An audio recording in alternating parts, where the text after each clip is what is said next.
Hello guys, welcome to my new video. उम्मीद करते हैं आप लोग अच्छे होंगे। इस वीडियो में मैं आपको बताने वाला हूं मिशन अंत्योदय ऐप के बारे में। इसमें 216 क्वेश्चन है, कैसे इसको आप भरेंगे इसके बारे में मैं डिटेल रूप से आपको बताने वाला हूं।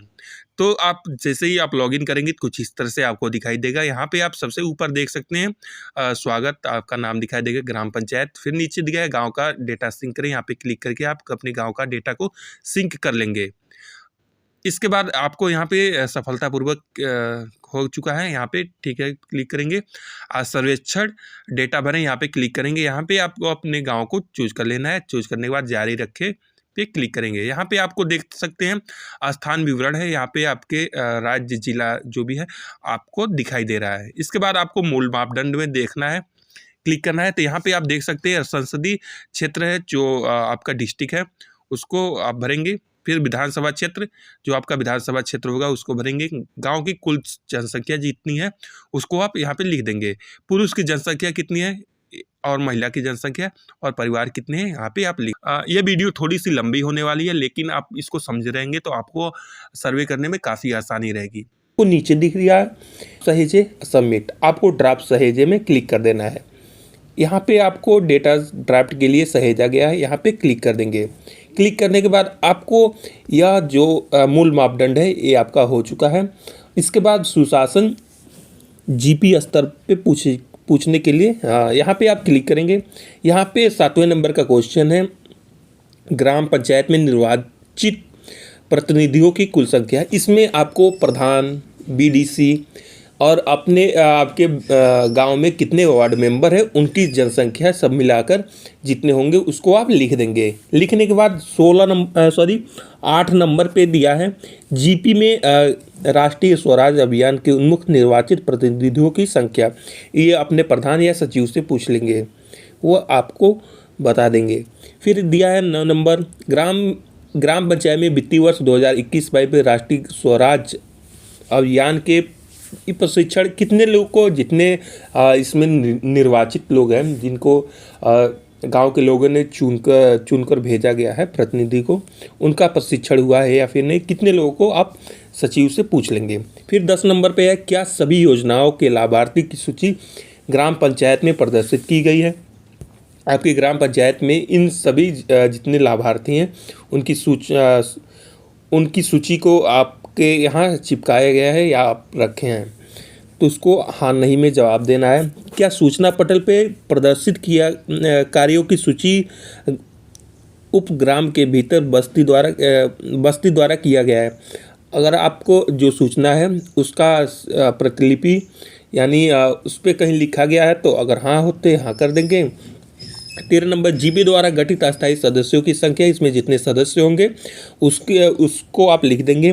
14 नंबर है, 21-22 में आयोजित अस्थायी समिति की संख्या। अब रजिस्टर देख के कार्रवाई रजिस्टर देख के कितनी बैठक हुई है उसको लिख देंगे। 15 नंबर में क्या पंचायत में आपदा जोखिम न्यूनीकरण तैयार किया, जो गांव में कोई आपदा होती है, बाढ़ आ जाती है या फिर भूकंप आ जाता है, तो इसके लिए कुछ तैयारी योजना बनाई गई होगी तो हाँ लिख देंगे। 16 नंबर पर, क्या जीपी में जन्म प्रमाण पत्र या और मृत्यु प्रमाण पत्र जारी करने की सुविधाएं दी गई है। और अगर आपके यहाँ सीएससी सेवा आपकी ग्राम पंचायत में चालू हो गई होगी तो इसको यहाँ पे हो रही होगी।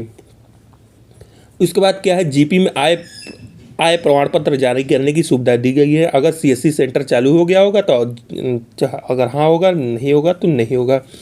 क्या जीपी में प्रमाण पत्र जारी करने की सुविधा है। फिर 19 नंबर पे दिया है, क्या जीपी भवन निर्माण अनुमोदन जारी करने के लिए सुविधा प्रदान कर रही है, तो अगर हाँ होगा तो हाँ कर देंगे, नहीं होगा तो नहीं। पर 20वें नंबर पे है, क्या ग्राम सचिवालय की संपत्ति करों के मतलब ग्राम पंचायत में जो कर दिया जाता है उसका जो कर दिया जाता है, जो टैक्स दिया जाता है उसका भुगतान की सुविधा है कि नहीं है। 21 नंबर, क्या जीपी विभिन्न उपयोगकर्ता शुल्कों के। सबसे पहले आपको मूल मापदंड भरना है, जिसमें निर्वाचित क्षेत्र यानी आपका डिस्ट्रिक्ट, विधानसभा ब्लॉक हो जाएगा, विधानसभा क्षेत्र और गांव में कुल जनसंख्या, पुरुष की कितनी है, महिला कितनी है और परिवार कितना है। यहाँ तक आपका 6 हो जाएगा। उसके बाद सुशासन जीपी स्तर पर पूछे जाने के लिए प्रश्न। यहाँ पे ग्राम पंचायत में निर्वाचित प्रतिनिधियों की संख्या, इसमें ग्राम प्रधान, बीडीसी और ब्लॉक मेंबर, ब्लॉक जो सदस्य हैं उनकी संख्या को आप जोड़कर यहाँ पे लिख देंगे। 8वें नंबर पे जीपी की राष्ट्रीय स्वराज अभियान के तहत मुख्य निर्वाचित प्रतिनिधियों की संख्या, इसमें आप सचिव या फिर प्रधान की सहायता ले सकते हैं। 9 नंबर पे ग्राम पंचायत में वित्तीय वर्ष 2021-22 में राष्ट्रीय ग्राम स्वराज अभियान के तहत पुनश्चर्या प्रशिक्षण प्राप्त किए जाने वाले निर्वाचित प्रतिनिधियों की संख्या, ये आप अपने सचिव से सहायता लेकर कितने लोग का प्रशिक्षण हुआ है उसको लिख देंगे। 10वें नंबर पर क्या है, सभी योजनाएं के लाभार्थी की सूची ग्राम पंचायत में प्रदर्शित की गई है। जो आपकी ग्राम सभा में जो योजनाएं मिल रही हैं उसका सूची आपके ग्राम पंचायत में कहीं पे चिपकाई गई है या फिर रखी गई है। अगर हाँ होगा तो हाँ कर देंगे, नहीं होगा तो नहीं कर देंगे। ये ऑप्शनल है, ऑप्शनल नहीं है, यहाँ पे हाँ नहीं में जवाब देना है। 11 नंबर, क्या सभी योजनाओं की लाभार्थी की सूची ग्राम सभा में अनुमोदित है। जो ग्राम सभा की बैठक होती है उसमें सभी योजनाओं के की सूची को दिखाया जाता है या फिर नहीं, आप जांच करके इसको लिखेंगे। क्या सूचना पटल पर प्रदर्शित कार्यों की सूची उपग्राम के भीतर जिले बस्ती द्वारा किया जाता है। अगर हाँ हो तो हाँ कर देंगे, नहीं होगा तो नहीं। 13 नंबर पे जीपी द्वारा गठित अस्थायी समितियों की संख्या, कितनी समिति है ग्राम पंचायत में उसको आप लिख देंगे। 21-22 में आयोजित अस्थायी समिति बैठक की संख्या, रजिस्टर को आप देख, रजिस्टर जो होता है कार्यवाही रजिस्टर, उसमें कितनी बैठक हुई है उसको आप लिख देंगे। फिर यह 15 नंबर, क्या पंचायत में आपदा जोखिम न्यूनीकरण योजना तैयार की गई। जो ग्राम पंचायत में कोई जोखिम यानी कोई अप्रिय घटना हो जाती है, जैसे कि भूकंप, बाढ़ आ जाती है, उसके लिए कोई योजना तैयार किया गया है। अगर हाँ तो हाँ कर देंगे, नहीं तो नहीं कर देंगे। फिर 16 नंबर पर क्या दिया है, क्या जीपी प्रमाण पत्र, जीपी जन्म प्रमाण पत्र और मृत्यु प्रमाण पत्र जारी करने की सुविधा है। आपके गांव में जन्म प्रमाण पत्र और मृत्यु प्रमाण पत्र जारी करने की सुविधा दी गई है या फिर नहीं दी गई है, सचिव बनाते हैं तो हाँ। 17 नंबर पे है, क्या ग्राम पंचायत में आय प्रमाण पत्र जारी करने की सुविधा दी गई है। आय प्रमाण पत्र कहने का मतलब है जब पंचायत सहायक को CSC दे दी गई होगी तो वहाँ पे पंचायत सहायक आय प्रमाण पत्र बना सकते हैं, जाति प्रमाण पत्र बना सकते हैं और निवास प्रमाण पत्र भी बना सकता है। तो आप 17 नंबर पे अगर दी गई होगी तो हाँ लिख देंगे, नहीं दी गई होगी नहीं लिखेंगे। 18 नंबर पर सेम है जाति प्रमाण पत्र के लिए। 19 नंबर की बात करेंगे, क्या जीपी भवन निर्माण अनुमोदन जारी करने की सुविधा प्रदान दी गई है। जीपी भवन यानी ग्राम पंचायत में भवन निर्माण यानी जो आवास होता है उसका जारी करने की सुविधा दी गई है। 20वें नंबर पे क्या ग्राम पंचायत संपत्ति करों का ऑनलाइन भुगतान किया जाता है। जो ग्राम पंचायत में टैक्स दिया जाता है उसका ऑनलाइन भुगतान की सुविधा पंचायत में दी गई है। तो अगर दिया गया होगा तो हाँ कर देंगे, नहीं दिया होगा तो नहीं कर देंगे। 21 नंबर है, क्या जीपी विभिन्न उपकर्ता शुल्कों के ऑनलाइन भुगतान की सुविधा की, जितने भी उपयोग करते हैं जो कार्य होती हैं उसका शुल्क का भुगतान ऑनलाइन किया जाता है तो हाँ कर देंगे, तो नहीं कर देंगे। 22 नंबर पे है, ग्राम पंचायत में वन स्टॉप सेंटर की उपलब्धता है। अगर होगी तो हाँ कर देंगे, नहीं होगी तो नहीं कर देंगे। 23 नंबर पे है, क्या जीपी की उपलब्धता, यदि जीपी की उपलब्धता नहीं है तो नहीं आप क्लिक करेंगे तो कुछ इस तरह से दिखाई देगा, कितनी दूरी पे है आप उस दूरी को लिख देंगे, अनुमान लगाकर यहाँ पे लिख सकते हैं। 24 नंबर, क्या अस्थाई समिति में स्वयं सहायता समूह की प्रतिनिधित्व है। जो स्वयं सहायता समूह होती है, जो समूह जिसके केयरटेकर उसी समूह की एक हिस्सा होती है, अगर होगी तो हाँ लिख देंगे, नहीं तो नहीं लिखेंगे। 25 नंबर, ग्राम सभा में महिलाओं की भागीदारी प्रतिशत पिछली 2 सभाओं की औसत ले। जो ग्राम सभा की बैठक होती है इसमें महिलाएं कितनी प्रतिशत होती है उसका औसत लिखना है। उसमें भी आपको कॉस दिया है, ग्राम सभा में महिलाओं की भागीदारी की संख्या, कितनी महिलाएं उसमें आती हैं। ख में दिया है, ग्राम सभा में पुरुष भागीदारी, पुरुष कितने आते हैं। 26 नंबर पे दिया है, 21-22 में आयोजित महिलाओं की संख्या, सभाओं की संख्या, महिलाओं के लिए 21-22 में कितनी सभाएं की गई हैं। फिर 27 नंबर पे आया है, क्या पंचायत में सिंगल यूज प्लास्टिक के प्रतिबंधन किया गया है? अगर हाँ होता तो हाँ लिख देंगे, नहीं होगा तो नहीं लिखेंगे। 28 नंबर पे है ग्राम पंचायत में जैव विविधता प्रबंधन समिति कार्यरत, अगर कार्य कर रहा होगा तो हाँ लिखेंगे, नहीं कार्य कर रहा होगा तो नहीं लिखेंगे। 19 नंबर पे है क्या जैव विविधता रजिस्टर अपडेट किया गया है? तो इसको भी लिख देंगे। पंचायत भवन की उपलब्धता है, अगर पंचायत भवन होगी तो हाँ लिखेंगे, नहीं होगा तो नहीं लिखेंगे। 31 नंबर देखेंगे जीपी भवन या प्रमुख स्थान की जन सूचना बोर्ड की उपलब्ध है। कुछ जन सूचना बोर्ड जैसे होता है ऐसे जो आपके गांव में या पोस्टर या फिर दीवारों पर लिखा जाता है, उसको बोर्ड है या फिर नहीं है। 32 नंबर देखेंगे क्या ग्राम पंचायत में भवन की महिलाओं के लिए अलग कार्यात्मक शौचालय की उपलब्धता है पंचायत भवन में? तो अगर होगी तो हाँ लिख देंगे, नहीं होगा तो नहीं लिख देंगे। 33 नंबर देखेंगे क्या जीपी में समुदाय भवन है? सामुदायिक भवन होगा तो हाँ लिखेंगे, नहीं होगा तो नहीं लिखेंगे। 35 नंबर पे है ग्राम पंचायत में अनुसूचित जाति अनुसूचित जनजाति के निर्वाचित प्रतिनिधियों की संख्या। जो SC ST कैटेगरी के जो प्रतिनिधि हैं, जो जैसे ब्लॉक मेंबर वार्ड मेंबर हो गए, BDC या फिर ग्राम प्रधान, इसमें कोई अगर अनुसूचित SC ST के होंगे तो उसमें आप लिखेंगे। 36 नंबर पे है ग्राम पंचायत में निर्वाचित महिलाओं प्रतिनिधियों की संख्या। आपकी ग्राम पंचायत में कितनी महिलाएं प्रतिनिधि हैं, चुनाव करके आई हैं? 37 नंबर पे है ग्राम पंचायत में बुजुर्गों तथा बेघरों के बेसहारा लोगों के लिए सहायता तंत्र स्थापित किया गया है। जो बुजुर्ग लोग हैं जो बेसहारा है उनके लिए कुछ आपके यहाँ सहायता के लिए कुछ स्थापित किया गया है। अगर किया गया होगा तो हाँ करेंगे, नहीं किया गया होगा तो नहीं पे क्लिक कर देंगे। इसके बाद आता है कृषि और भूमि विकास, ये तो हमारा हो गया है। अब कृषि और भूमि विकास, इसको आप ड्राफ्ट सहेजे कर देंगे। करने के बाद आपको कृषि और भूमि विकास पे क्लिक करना है।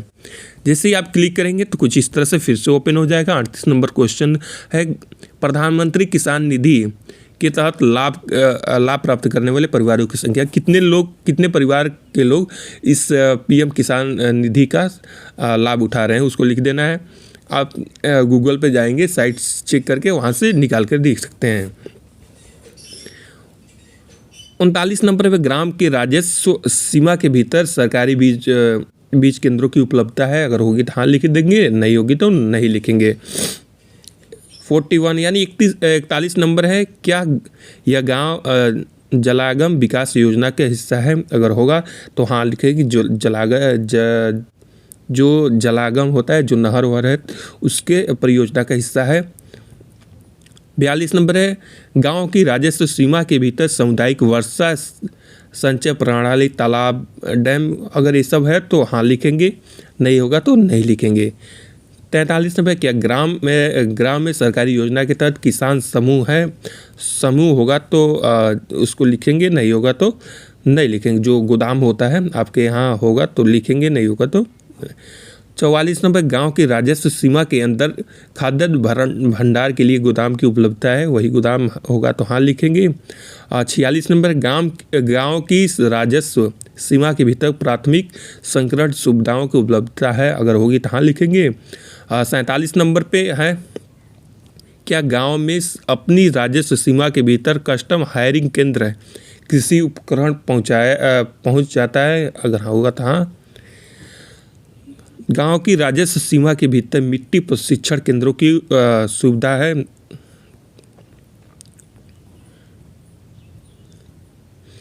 50 नंबर पे गांव की राजस्व सीमा में खाद दुकान की उपलब्धता है, तो अगर होगी तो हाँ करेंगे, नहीं होगी तो नहीं करेंगे।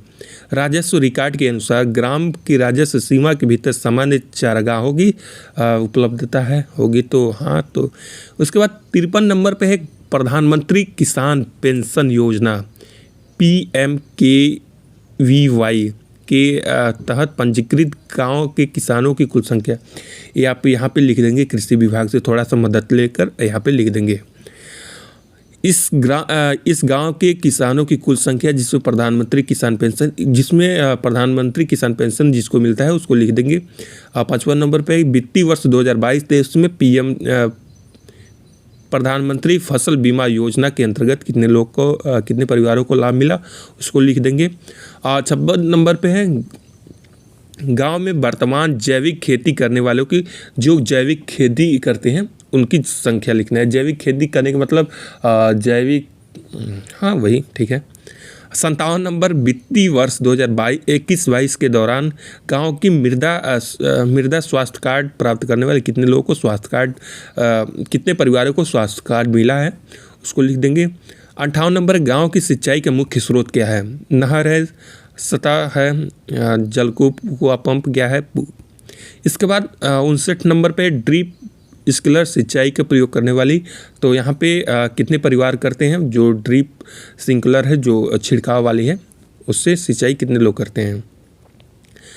60 नंबर पे सिंचाई के अंतर्गत आने वाले कुल क्षेत्रों के हेक्टेयर कितने भाग अगर होता होगा तो कितने भाग होता है उसको आप यहाँ पे दर्शाएंगे। इसके बाद सहेजे ड्राफ्ट सहेजे पे क्लिक करके सेव कर देंगे। इसके बाद आपको पशुपालन के लिए आना है। पशुपालन का क्या ग्राम में पशुधन विस्तार सेवाएं हैं? अगर होगी तो यहाँ पे आपको 3 ऑप्शन मिल जाएगा। पशुधन विस्तार अधिकारी, पशु ये सब है, आप देख सकते हैं। इसके बाद 62 नंबर के गांव की राजस्व सीमा के भीतर दुग्ध संग्रहण केंद्र, दुग्ध मार्ग ये सब है तो लिखेंगे, नहीं होगा तो नहीं लिखेंगे। 63 नंबर में गांव की राजस्व सीमा के भीतर कुक्कुट विकास में किसी सहायक परियोजना उपलब्ध है, अगर पता कर लेंगे, अगर होगा तो हाँ लिखेंगे, नहीं होगा तो नहीं लिखेंगे। 64 नंबर पे गांव की राजस्व सीमा के भीतर बकरी पालन, अगर बकरी पालन होगा तो हाँ लिखेंगे, नहीं होगा तो नहीं लिखेंगे। 65 नंबर पे है गांव की राजस्व सीमा के भीतर सुअर पालन, ये होगा तो लिखेंगे, नहीं होगा तो नहीं लिखेंगे। 66 नंबर पे गांव की राजस्व सीमा के भीतर पशु चिकित्सा क्लिनिक या अस्पताल उपलब्ध है, तो हाँ लिखेंगे। उसमें भी अगर नहीं करेंगे तो कुछ इस तरह से ऑप्शन आएगा, कितनी दूरी पे है दूरी को लिख देंगे। इसके बाद ड्रॉप कर देंगे। इसके बाद मछली पालन पे आएंगे। मछली पालन पे क्लिक करने के बाद यहाँ पे 68 नंबर क्वेश्चन है कि गांव में राजस्व सीमा के भीतर परिवार मछली पालन करता है, अगर करता होगा तो हाँ लिख देंगे। 59 नंबर पे है, 69 नंबर पे क्या गांव की राजस्व सीमा के भीतर मत्स्य पालन के लिए उपयोग की जाने वाली सामुदायिक तालाब है, अगर तालाब होगा तो हाँ लिख देंगे।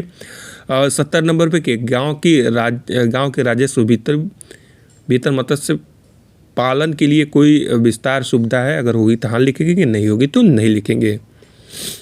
इसके बाद ड्राफ्ट सहेजे कर देंगे इसका भी। फिर ग्रामीण आवास की बारी आती है। इसमें ग्राम की कच्ची दीवार, कितनी कच्ची दीवार हैं, परिवारों की संख्या, उसमें आप लिख देंगे। 73 नंबर के गाँव के उन परिवारों की संख्या जिनको PMAY यानी उनको राज्य प्रशिष्ट आवास प्राप्त है, जिनको आवास प्राप्त है उनको लिखेंगे। जिनको स्वीकृति यानी उनको उसको एक्सेप्ट कर दिया गया है तो लिखेंगे।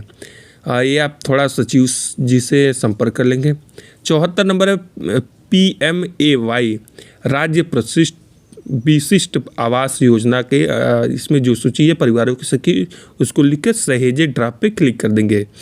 इसके बाद है जल और पर्यावरण स्वच्छता, यहाँ पे आप क्लिक करेंगे तो 75 नंबर क्वेश्चन पे है गांव के पाइप जलापूर्ति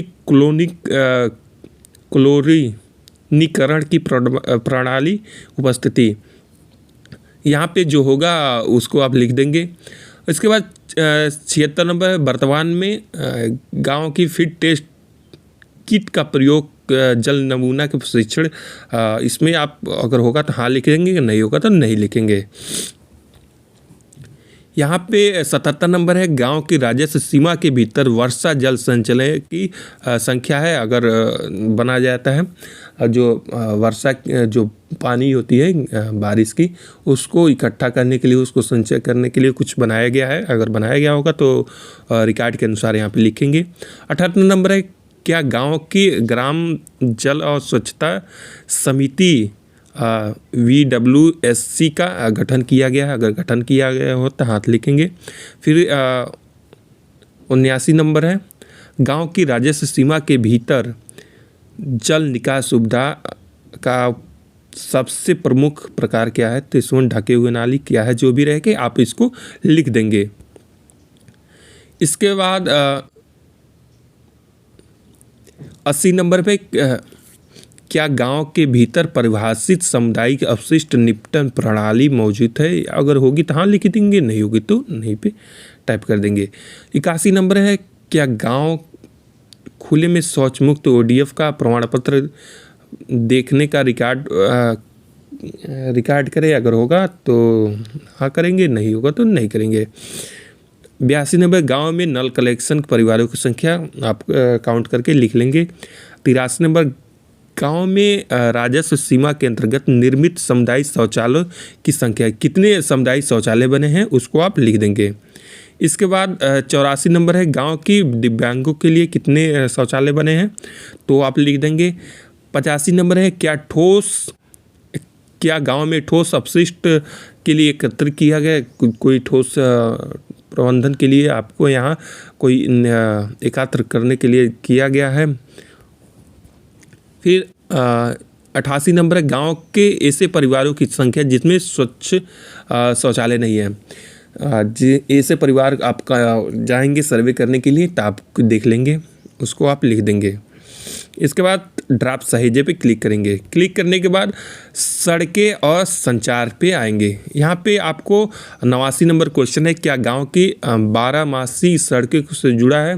अगर जुड़ा होगा तो हाँ लिख देंगे, नहीं है तो नहीं। इसके बाद 90 नंबर है यदि गांव की उपलब्ध नहीं है तो निकटतम 12वीं की दूरी, यहाँ पे आप दूरी लिख देंगे कितनी दूरी से है। इसके बाद 91 नंबर है कि गांव के अतिरिक्त पक्की सड़कें सीसी ईंटों की सड़कें देखें। अगर होगी पूरी तरह कवर होगी तो उसको लिख देंगे, आंशिक रूप से कवर यानी अधूरा कवर होगा तो कवर नहीं किया गया तो इसमें आप क्लिक कर देंगे। 92 नंबर है गांव में आने जाने की सार्वजनिक परिवहन। गांव में आने जाने की क्या है? बस आती है, वैन आती है, ऑटो आती है, कि क्या आती है। उसके बाद 94 नंबर पे गांव की राजस्व सीमा के लिए रेलवे स्टेशन की उपलब्धता। रेलवे स्टेशन होगा तो लिख देंगे, नहीं होगा तो नहीं लिखेंगे। इसके बाद आपको यहाँ पर ड्राफ्ट सहेजे कर देना है। फिर आपको पारंपरिक और गैर पारंपरिक ऊर्जा को क्लिक करना है। यहाँ पे आपको गांव में घरेलू उपयोग के लिए बिजली की उपलब्धता कितने घंटे बिजली रहती है वो आप यहाँ से क्लिक कर लेंगे। उसके बाद 97 नंबर है गांव की सौभाग्य योजना के तहत लाभ प्राप्त करने वाले परिवारों की संख्या। कितने परिवार लाभ प्राप्त किए हैं इस योजना के तहत, आप इसको लिख देंगे। 98 नंबर है गांव की कृषि गैर कृषि आर्थिक गतिविधियों के लिए बिजली आपूर्ति, कितने लोग के लिए बिजली आपूर्ति हो रही है उसको आप लिखेंगे, क्लिक कर देंगे। 99 नंबर है गांव में घर के विद्युतीकरण के लिए सौर ऊर्जा का प्रयोग करना है। कितने लोग सौर ऊर्जा का प्रयोग कर रहे हैं उसको आप लिखेंगे। 100 नंबर पे है गांव में कुल विद्युतीकरण के लिए पवन ऊर्जा का उपयोग, कितने लोग पवन चक्की का उपयोग कर रहे हैं। 101 नंबर है गांव में प्रधानमंत्री उज्ज्वला योजना में जो गैस हो रही है उज्ज्वला योजना, उसके अंतर्गत कितने लोग गैस का उपयोग कर रहे हैं। 102 नंबर है इस ग्राम में स्वच्छ ऊर्जा बायोगैस का उपयोग करने वाले परिवार कितने लोग कर रहे हैं उसको आप लिखेंगे।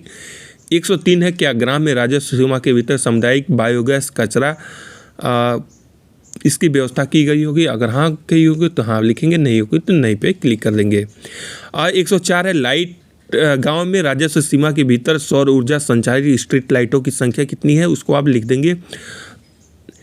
105 नंबर है गांव में राजस्व सीमा के भीतर सौर ऊर्जा चलने वाली पंपों की संख्या कितनी है उसको आप लिख देंगे। 106 नंबर है ग्राम राजस्व सीमा के अंतर्गत स्ट्रीट लाइटों की संख्या, जितनी भी स्ट्रीट लाइटें होगी उसको आप लिख देंगे। इसके बाद ड्राफ्ट सहेजा कर देंगे। इसके बाद वित्तीय और संचार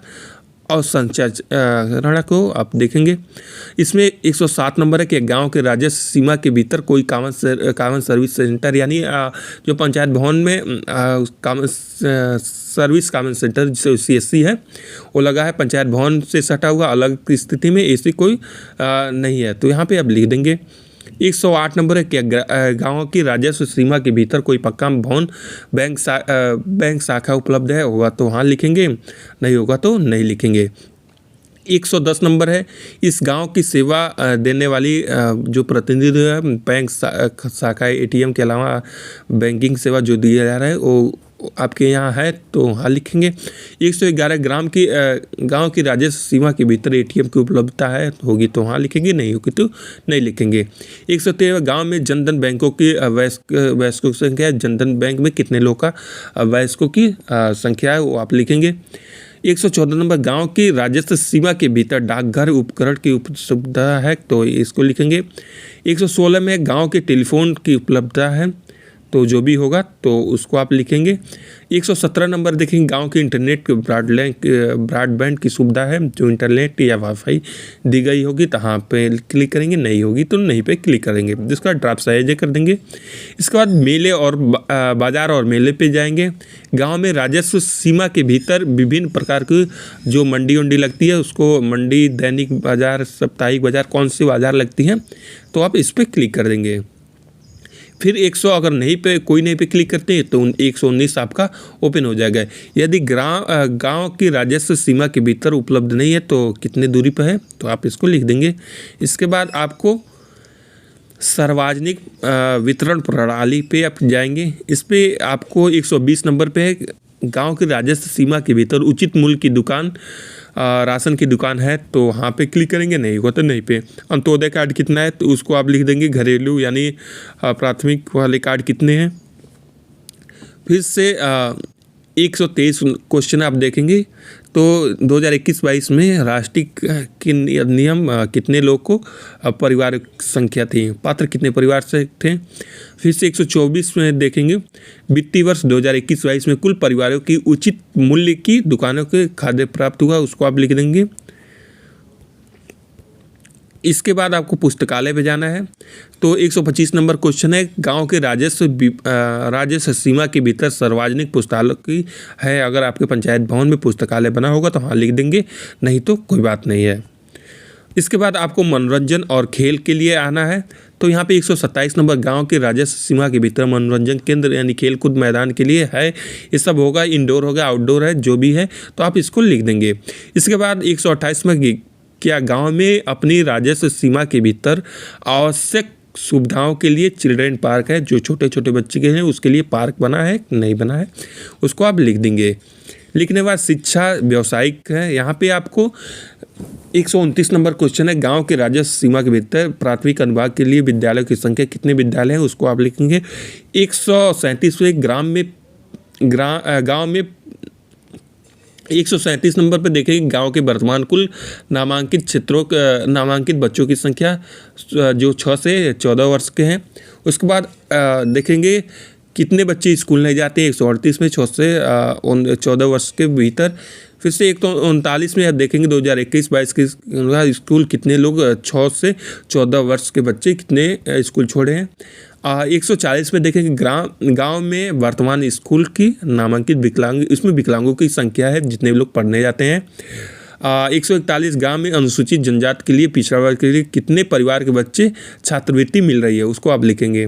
142 वित्तीय वर्ष 2021-22 में कितने बाल सभा हुई हैं उसको आप लिखेंगे। 143 आप स्कूल से पता करके इसमें लिखेंगे। 143 में गांव में राजस्व सीमा के भीतर खंड और स्कूलों की संख्या कितने स्कूल है आप उसको लिखेंगे। 145 को देखेंगे, गांव की राजस्व सीमा के भीतर हाई स्कूल सिलेक्शन बच्चों की कितनी संख्या है उसको आप रिकॉर्ड देखकर यहाँ पे लिख देंगे, हुई है या नहीं है। इसके बाद 147 से गांव की राजस्व सीमा के भीतर उच्च माध्यमिक विद्यालयों के है नहीं है तो यहाँ पे क्लिक करेंगे। उसके बाद नहीं है तो यहाँ पे इस तरह आ जाए, गांव के राजस्व सीमा के भीतर डिग्री कॉलेज की उपलब्धता है, नहीं होगी तो यहाँ पे क्लिक करके लिख देंगे। फिर से दिया है 151 नंबर दिया है, इस गांव में छात्रों की संख्या पिछले जो स्नातक जो BA BSc किए हैं उनको बैचलर डिग्री या फिर मास्टर डिग्री जो प्राप्त की हैं उनको लिखना है। यहाँ पे 152 में गांव के राजस्व के भीतर केंद्र पॉलिटेक्निक ITI ये सब होगा तो आप वहाँ कर देंगे, नहीं होगा तो यहाँ पे लिख के यहाँ पे क्लिक कर देंगे। 154 नंबर है 21-22 में किसी कौशल विकास कार्यक्रम के तहत प्रशिक्षण की हुआ है, तो जितने लोग का प्रशिक्षण हुआ तो उसको संख्या यहाँ पे लिख देंगे। लिखने के बाद आप सहेजे पे क्लिक करेंगे। इसके बाद आता है स्वास्थ्य एवं पोषण मातृ विभाग, यहाँ पे आप क्लिक करेंगे तो एक यहाँ पे फिर से क्वेश्चन आपको ओपन हो जाएगा। 155 क्वेश्चन है ग्राम में राजस्व सीमा के भीतर उपकेंद्र CHE केंद्र ये सब केंद्र है तो हाँ लिखेंगे। ये सब केंद्र है तो आप लिख देंगे। इसके बाद 157 गांव की राजस्व सीमा के भीतर जन औषधि केंद्र है, अगर होगा तो हाँ लिखेंगे। 158 पे PMJAY राष्ट्रीय विशिष्ट स्वास्थ्य बीमा योजना के अंतर्गत पैनल में शामिल है, तो यहाँ पे लिखेंगे। 159 है ग्राम की राजस्व सीमा के भीतर उपलब्ध आंगनवाड़ी केंद्र होगी, तो उसकी संख्या यहाँ पे लिखेंगे। 162 पे 0 से 3 वर्ष के कितने बच्चे हैं वहाँ पे लिखेंगे। इस ग्राम में जो आंगनवाड़ी की 0 से 3 वर्ष संख्या है उनको लिख देंगे यहाँ पे। 164 है आज की स्थिति के अनुसार 3 से 6 वर्ष के बच्चों की कुल संख्या कितनी है उसको आप लिखेंगे। फिर 165 है ग्राम की राजस्व सीमा के आंगनवाड़ी की, यहाँ पे आप लिख देंगे। यहाँ पे जितनी है आप इसको लिख देंगे आराम से, आंगनवाड़ी की सहायता से आप इसको कर सकते हैं। इसके बाद ड्राफ्ट सहेजे पे क्लिक करेंगे। इसके बाद कमजोर वर्ग कल्याण, इसको वर्गों का कल्याण, इस पर 194 क्वेश्चन आप देखेंगे तो ग्राम में सरकारी योजना के तहत विकलांग लाभ प्राप्त करने वाले शारीरिक जो इसमें है उसको जो विकलांग व्यक्ति हैं उनको संख्या लिखेंगे। 195 पे इस गांव में वर्तमान में राष्ट्रीय सामाजिक सहायता इसके लिए आप यहाँ पे लिख देंगे। वृद्धा पेंशन कितने हैं, विकलांग विधवा पेंशन। इसके बाद ड्राफ्ट सहेजे पे क्लिक करेंगे। इसके बाद गरीब उन्मूलन कार्यक्रम को क्लिक करेंगे। यहाँ पे मनरेगा के तहत कितने लोग कार्डधारक है उसको आप यहाँ भी रोजगार सेवा की सहायता ले लेंगे। 197 है मनरेगा 2021-22 के तहत रोजगार प्राप्त करने वाले की संख्या कितने लोग रोजगार प्राप्त किए थे। और वित्तीय वर्ष 2022-23 में कुल श्रम की बजट, इसमें बजट को आप लिख देंगे। 199 है चालू वित्तीय वर्ष 2022-23 के बजट के NRM के तहत कुल कितना व्यय हुआ है उसको आप लिखेंगे। यहाँ पे 200 नंबर क्वेश्चन है वर्तमान में गांव की राजस्व सीमा के भीतर ये जो आपका है वो आप लिख देंगे। यहाँ पे रोजगार सेवा की सहायता से लेकर आप यहाँ पे पूरे क्वेश्चन को आप हल करेंगे। इसके बाद ड्राफ्ट सहेजे पे क्लिक करके खादी ग्राम एवं कुटीर उद्योग, यहाँ पे आप क्लिक करेंगे। मधुपालन होता है तो कितने परिवार कर रहे हैं तो उसको संख्या लिखेंगे। रेशम पालन के लिए कितने पर हथकरघा कितने लोग चलाते हैं उसको आप हस्तशिल्प यहाँ पे लिख कर ड्राफ्ट सहेजे कर देंगे। इसके बाद है सामाजिक वनिकी, यहाँ पे क्लिक करेंगे। गांव की राजस्व सीमा के भीतर सामुदायिक वन की सुविधा है तो उसको हाँ कर देंगे, नहीं होगा तो नहीं करेंगे। इसके बाद लघु उद्योग पे आएंगे। लास्ट है 215 क्वेश्चन, क्या गांव की राजस्व सीमा के लिए लघु कुटीर है, अगर होगा तो हाँ करेंगे, इसके बाद नहीं करेंगे। यहाँ पे 216 नंबर है, यदि हाँ तो कितने परिवारों की संख्या है तो उसको आप लिख देंगे। ठीक, इसके बाद सहेजे पे क्लिक करेंगे। क्लिक करने के बाद फिर से हम बैक जाएंगे। बैक जाने के बाद हाँ पे क्लिक करेंगे। क्लिक करने के बाद ऑनलाइन यहाँ पे आपको GP डेटा दिखाएं, यहाँ पे क्लिक करेंगे तो यहाँ पे आपका ड्राफ्ट कितने लोग का सेव हुआ है यहाँ पे आपको दिखाई देगा। यहाँ पे आप देख सकते हैं ये सब हो चुका है। इसके बाद अब हम बात करेंगे ऑनलाइन अपलोड करें। यहाँ पे क्लिक करेंगे तो आपको ऑनलाइन करने का शेष नहीं है, जब आप उसको सेव किए रहेंगे तो यहाँ पे आ जाएगा। इसके बाद ऑफलाइन निर्यात करें, यहाँ पे आपको आ जाएगा, आप देख सकते हैं। यहाँ पे जो आपने भरा है यहाँ पे क्लिक करेंगे तो यहाँ पे जो क्लिक किए थे गांव का चयन करके यहाँ पे क्लिक करके सबमिट करेंगे तो आपको आ जाएगा डाउनलोड PDF करने का ऑप्शन आएगा। यहाँ पे आप क्लिक करेंगे तो आपको PDF डाउनलोड हो जाएगा, जो आपने भरा था वो आपको दिखाई देगा।